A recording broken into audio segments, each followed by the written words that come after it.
जय श्री राम। नमस्कार सभी मित्रों को। दोस्तों, शनिदेव 29 जून 2024 को वक्री होने जा रहे हैं और 29 जून से लेकर 15 नवंबर 2024 तक शनिदेव वक्री रहेंगे, यानी कि लंबे समय तक शनि वक्री होने वाले हैं। तो यह एक खास घटना होने वाली है गोचर में, बड़ा परिवर्तन होने वाला है गोचर में, जो कि समस्त जनमानस को, आपको, मुझे, हम सभी को यह प्रभावित करेगा, सभी की कुंडलियों को प्रभावित करेगा। तो इस वीडियो में हम जानेंगे कि धनु राशि के लिए शनिदेव का वक्री होना किन प्रभावों को दर्शाता है, यानी धनु राशि के लिए शनिदेव जब वक्री होंगे तो क्या प्रभाव देंगे, आपको क्या फल मिलेंगे, आपकी ज़िंदगी में क्या बदलाव आएंगे, क्या पॉजिटिव क्या नेगेटिव रिजल्ट मिल सकता है, किन चीज़ों में सावधानी रखनी चाहिए, कहाँ आपको फ़ायदा लेना चाहिए, सब कुछ विस्तार से जानेंगे।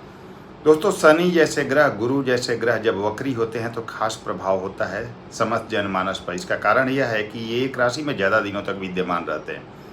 जैसे शनि 2.5 वर्ष एक राशि में रहते हैं, गुरु लगभग 13 वर्ष, राहु जैसे ग्रह 1.5 वर्ष, यानी कि राहु तो और केतु तो नैसर्गिक रूप से वक्री रहते हैं, लेकिन शनि और गुरु जब भी वक्री होते हैं तो खास प्रभाव देते हैं, क्योंकि जब ये वक्री होते हैं तो ज़्यादा दिनों तक वक्री भी रहते हैं, क्योंकि ये एक राशि में ज़्यादा दिनों तक रहते हैं तो स्वाभाविक बात है वक्री भी ज़्यादा दिनों तक रहेंगे, तो ज़्यादा प्रभावित करते हैं ये, और इसलिए ज़्यादा प्रभावित होता है। अब मान लीजिए कि मैं यहाँ धनु राशि का वीडियो दे रहा हूँ, तो किन लोगों पर इस शनि के वक्री होने का ज़्यादा प्रभाव पड़ेगा वो समझ लीजिए।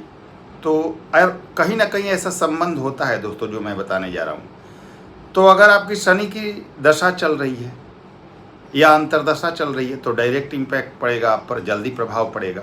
अगर दशा अंतरदशा नहीं चल रही है तो जिसकी दशा या अंतरदशा चल रही है अन्य किसी भी ग्रह की, तो उसके साथ शनि का दृष्टि या युति का कोई संबंध है तो तब भी आपको जल्दी प्रभावित करेगा। अगर ये भी नहीं है तो आपका जन्म शनि के नक्षत्र में हुआ है तब भी आप पर प्रभाव ज़्यादा दिखाई देगा। अगर ये भी नहीं है तो जिस ग्रह की दशा या अंतरदशा चल रही है वो अगर शनि के नक्षत्र में है तब भी आपको इसका ज़्यादा फल शनि के वक्री होने का दिखाई देगा। तो आप समझ गए होंगे कि इतने रूप में शनि आपको प्रभावित करेंगे, तो कहीं ना कहीं संबंध जुड़ ही जाएगा आपके जीवन में। तो शनि का वक्री होना जरूर प्रभावित करेगा आपको। अब देखिए दोस्तों, कोई ग्रह जब वक्री होता है, जैसे शनि और गुरु जैसे ग्रह तो खैर बहुत ज़्यादा खास महत्व रखते हैं, लेकिन कोई भी ग्रह जब वक्री होता है तो सामान्य से 3 गुना तक उसका बल बढ़ जाता है, 3 गुना तक ज़्यादा बलवान हो जाता है। एक चीज़ है दोस्तों, कहा जाता है जब ग्रह वक्री होते हैं तो कि ये उल्टे चाल हो गए, लेकिन इनकी चाल उल्टी नहीं होती, बल्कि इनकी चाल बहुत ज़्यादा स्लो हो जाती है, धीमी हो जाती है, जिसके कारण ये बहुत ज़्यादा बलवान हो जाते हैं और इनमें चेष्टा बल की प्राप्ति होती है, यानी चेष्टा बल आ जाता है, कुछ अतिरिक्त करने की चेष्टा करते हैं और यह सामान्य से 3 गुना तक ज़्यादा शक्तिशाली हो जाते हैं जब कोई ग्रह वक्री होते हैं। तो अब शक्तिशाली का गणना आप इस प्रकार कर लीजिए कि अगर आपके जन्मकाली कुंडली में वह ग्रह अच्छी स्थिति में है तो वक्री होकर सामान्य से 3 गुना तक ज़्यादा शुभ परिणाम देगा, और अगर नेगेटिव स्थिति में है तो वक्री होने के बाद 3 गुना तक नेगेटिव प्रभाव आपको देगा, यानी कि डायरेक्ट प्रभाव देगा, और अच्छा या बुरा दोनों तरह से प्रभाव दे सकता है। यह डिपेंड करेगा आपकी कुंडली पर कि उस ग्रह की क्या स्थिति है। तो अपनी जन्मकाली कुंडली में सबसे पहले शनि की स्थिति देख लीजिएगा, तो पता चल जाएगा आपको क्या शुभ या कितना अशुभ फल मिलने वाला है। और अगर आपके जन्मकाली कुंडली में किसी धनु राशि के मित्र जो भी हैं, उनकी कुंडली में शनि नैसर्गिक रूप से उनके जन्मकालिक ही वक्री हैं, तो ये ज़्यादा प्रभावित करेगा आपको शनि का वक्री होना।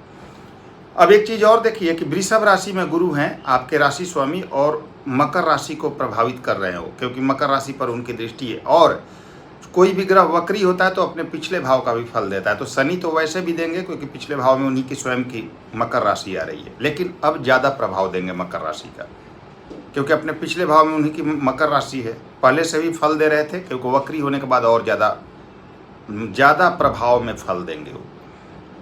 एक चीज़ और ध्यान रखिएगा कि जब शनि वक्री होंगे तो गुरु के नक्षत्र में वक्री हो रहे हैं, इसके बाद यह गुरु के बाद राहु के नक्षत्र में जाएंगे, तो इन नक्षत्र स्वामियों की राशियाँ भी अलग अलग समय पर आपके लिए एक्टिव होंगी और वहाँ का भी फल आपको प्राप्त होगा, तो इसको भी इंक्लूड कर लीजिएगा। अब चलिए जानते हैं कि धनु राशि के लिए शनि का वक्री होना किन प्रभावों को दिखाता है। दोस्तों, धनु राशि की बात करें, सबसे पहले ये क्लियर कर लीजिएगा कि यह जो वीडियो होगा आपके जन्म की राशि आपके चंद्र राशि पर आधारित होगा और उसी पर अप्लाई करना है। तो धनु राशि के लिए शनि देव आपके राशि से दूसरे यानी धन भाव के भी स्वामी होते हैं और तीसरे भाव यानी पराक्रम भाव के भी स्वामी होते हैं, यानी द्वितीयेश और तृतीयेश होते हैं। तो आपको क्योंकि मूल त्रिकोण राशि आपके लिए आपकी राशि से तीसरे भाव में यानी पराक्रम भाव में आती है, जो कि शनि धन के भी स्वामी है और तीसरे के भी स्वामी है, और तीसरे भाव में मूल त्रिकोण राशि आती है। तो आपको धन कहाँ से प्राप्त होता है? अपने सामर्थ्य से, अपने मेहनत से, अपने एफर्ट से, अपने पराक्रम से। तो ये मान के चलिए कि आपके लिए हालांकि बहुत ज़्यादा कारक नहीं होते धनु राशि के लिए शनि, लेकिन पराक्रम भाव के स्वामी होना शनि का, और शनि को ये भाव शूट करता है, इसलिए खास प्रभावित करेंगे ये आपको। क्योंकि आप ध्यान दीजिए, गोचर में अभी कुंभ राशि में ही है, यानी आपके राशि से तीसरे भाव में अभी शनि गोचरस्थ है, और 29 मार्च 2025 तक आपके राशि से तीसरे और स्वयं के मूल त्रिकोण कुंभ राशि में ही रहेंगे। उसके बाद आपके राशि स्वामी के ही राशि में यानी कि गुरु की राशि में या गोचर करेंगे 29 मार्च 2025 से। तब तक ये आपके राशि से तीसरे यानी पराक्रम भाव में रहेंगे, और पराक्रम भाव में व्यक्तिगत रूप से देखा गया चीज़ मैं बता रहा हूँ हजारों लाखों कुंडलियों पर दोस्तों कि तीसरे भाव का शनि बहुत अच्छा फल देता है, बहुत अच्छे परिणामों को दर्शाता है। तो ये अच्छा है आपके लिए। अब राहु आपके राशि से चौथे भाव यानी मीन राशि में, यानी कि आपके राशि स्वामी की ही राशि में है, और गुरु जो कि आपके राशि स्वामी हैं वो आपके राशि से छठे भाव और वृषभ राशि में गोचर में चल रहे हैं। अब चलिए जानते हैं शनि का फल वक्री होने के बाद। सबसे पहले एक चीज़ मैंने बताया कि अपने जन्मकालिक कुंडली में शनि की स्थिति जरूर देख लीजिएगा कितने अच्छी स्थिति में है। अब यहाँ गोचर में क्या फल देंगे?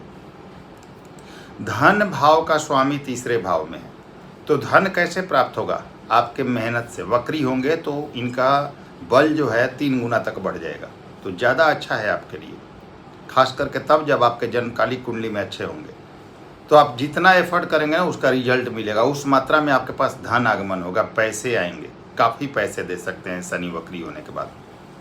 पिछले भाव का फल ज़्यादा देंगे तो धन भाव को एक्टिव कर देंगे आपके लिए, तो धन काफ़ी मात्रा में आएगा। बैंक बैलेंस वगैरह काफ़ी अच्छी स्थिति में होगी। हाँ, परिवारजनों से थोड़ा मतभेद, थोड़ा दूरी हो सकता है, उसका ध्यान रख के चलिएगा। रिश्ते प्रभावित ना हो उसका ध्यान रख के चलिएगा। बाकी पैसे के लिए काफ़ी बेहतर है, बैंक बैलेंस के लिए काफ़ी अच्छा है, नेम फेम के लिए काफ़ी अच्छा है, पद प्रतिष्ठा के लिए शनि का वक्री होना काफ़ी शुभ और बेहतरीन परिणाम को दिखाता है। यानी हम कह सकते हैं कि धन काफ़ी मात्रा में वक्री शनि देने वाले हैं आपको। लेकिन कब? जब आप मेहनत करेंगे, क्योंकि तीसरे भाव में है और यहीं पर वक्री हो रहे हैं। तो कितनी मेहनत आप करते हैं उस पर डिपेंड करेगा कि आप क्या अचीवमेंट हासिल करेंगे इन समयों में। अब तीसरे भाव में है तो तीसरे भाव में शनि का होना शूट करता है। क्रूर और पापी ग्रह तीसरे भाव में, जैसे शनि, मंगल, राहु, सूर्य, ऐसे ग्रह तीसरे भाव में अच्छा प्रभाव देते हैं। तो आप एफर्ट ज़्यादा करेंगे, आपका पराक्रम काफ़ी बढ़ा चढ़ा रहेगा, अपने मेहनत के बल पर आप सफलता हासिल करेंगे। भाग्य भी साथ देगा, आपके मेहनत के अनुरूप आपका भाग्य भी साथ देगा। अब एक चीज़ ध्यान रखिएगा, तीसरे भाव में है, 9वें भाव को 7वीं दृष्टि से देखेंगे। धर्म से जुड़कर रहिएगा, धार्मिक आचरण रखना है, धर्म से जुड़ाव रखना है, पूजा पाठ में संलिप्तता रखनी है, किसी भी गलत एक्टिविटी से दूर रहना है, गलत कामों से दूर रहना है, ड्रिंकिंग वगैरह से दूर रहिएगा। यहाँ पर श्रेष्ठ सफलता शनि आपको दे देंगे। कम्युनिकेशन स्किल डेवलप होगा, नए लोगों से मुलाकात होगी, नए लोगों का सपोर्ट आपको हासिल होगा, यात्राएं होंगी छोटी बड़ी, और इन यात्राओं से काफ़ी लाभ होगा आपको। अब एक चीज़ और देखिएगा, हो सकता है शनि वक्री हों तो ऐसे योग बन रहे हैं, अगर आपका जन्मकालिक कुंडली का दशा अंतर्दशा यहाँ सपोर्ट कर रहा हो तो आपके लिए स्थान परिवर्तन का भी योग बनेगा, वर्क प्लेस भी चेंज होगा, जॉब में भी हो सकता है और बिजनेस व्यापार में भी, और ये भी हो सकता है कि आप एक जगह से दूसरी जगह परिवार सहित सेटल्ड हो जाए और वहाँ अपनी लाइफ शुरू करें, तो वर्क प्लेस चेंज होने का भी योग बनेगा। यात्राएं छोटी बड़ी दोनों होंगी, यात्राओं से लाभ है, यात्राओं से पीछे नहीं हटना है, आपको मेहनत करना है, एफर्ट करना है, इन एफर्टों से आपको काफ़ी लाभ की प्राप्ति होगी। शनि आपके 10वीं दृष्टि से 12वें भाव को देखेंगे तो विदेश यात्रा, विदेश जाने का योग अगर आपकी कुंडली में है योग और आप प्रयासरत हैं तो ये योग अब फलित हो जाएगा। इसके अलावा तीर्थ यात्राओं का योग बनेगा, ये सब स्थितियाँ अच्छी है। हाँ, पैसे भी खर्च होंगे, क्योंकि धन भाव का स्वामी तीसरे भाव में बैठ के 12वें भाव को देख रहा है। तो एक चीज़ ध्यान रखिएगा, पैसे तो आएंगे लेकिन उसी अनुपात में खर्च का भी योग बनेगा, तो खर्चे गलत दिशा में ना हो इसका ध्यान रखिएगा, फालतू के खर्च से बचिए। हालांकि एक चीज़ श्योर कर देता हूँ कि जो खर्चे होंगे वो सही चीज़ों में होंगे, गलत चीज़ों में खर्च नहीं होगा आपका। लेकिन खर्चों पर कंट्रोल रखिएगा तो आपके लिए बेहतर होगा। खर्चे कम करें, जितना हो सके मैनेज करके चले तो स्थिति काफ़ी अच्छी रहेगी। पैसे के लिए कोई दिक्कत नहीं है यहाँ पर। शनि की दृष्टि आपके 5वें भाव पर तीसरी दृष्टि है। संतान से मतभेद हो सकता है, इसका ध्यान रखिएगा। किसी भी प्रकार के मतभेद से संतान के बचिएगा, उनकी बातें मान लीजिएगा। गलत चीज़ें हों तो समझा के निकल जाइएगा या उनसे उलझने की कोशिश मत कीजिएगा, नहीं तो हो सकता है आप थोड़े मानसिक तनाव में चले जाए कि संतान आपकी बात नहीं मान रही है, तो उसका ध्यान रख के चलिए। अब प्रेम संबंध में जो लोग हैं वहाँ थोड़ा सावधानी रखना चाहिए, छोटी मोटी गलती दूरियाँ पैदा कर सकती है। शिक्षा के क्षेत्र में विद्यार्थियों को सफलता मिलेगी, मेहनत कीजिएगा, जितना एफर्ट करेंगे उसी के अनुसार लाभ होगा। हालांकि समय अच्छा है, आपके एफर्ट का पूर्ण लाभ प्राप्त होगा, लेकिन अपनी मेहनत और ईमानदारी को ऊपर रखिएगा तो सफलता आपको हर हालत में मिलेगी। आपके धार्मिकता में वृद्धि होगी, धार्मिक चीज़ों में एक्टिविटी बढ़ेगी। आपके 9वें भाव को देखेंगे, भाग्य का साथ मिलेगा। पिता का समर्थन हासिल करने के लिए पिता का आशीर्वाद लें, उनकी सेवा करें, उनकी बात मानें, पिता का सपोर्ट भी हासिल होगा। आपका भाग्य का साथ धर्म में वृद्धि का योग बनेगा। विदेश जाने का, विदेश से लाभ का योग बनेगा। पैसे की स्थिति काफ़ी बेहतर है, कैरियर में काफ़ी उन्नति का योग बनेगा। नई कोई बिजनेस व्यापार की शुरुआत हो सकती है, नई जगह जॉब लग सकती है। जॉब की तलाश में थे, नहीं मिल रही थी तो प्रयास बढ़ा दीजिएगा, नया जॉब मिल जाएगा आपको। और आपकी परेशानियां यहाँ से खत्म होंगी, खास करके आर्थिक रूप से। तो धनु राशि के लिए शनि का वक्री होना अच्छे प्रभाव को दिखाता है। अत्यंत शुभकामनाएं आपको। अगर वीडियो पसंद आई हो लाइक करें, शेयर करें। नए व्यूअर्स हैं चैनल को सब्सक्राइब कीजिएगा। अगले वीडियो में फिर से मिलते हैं, तब तक के लिए नमस्कार, धन्यवाद।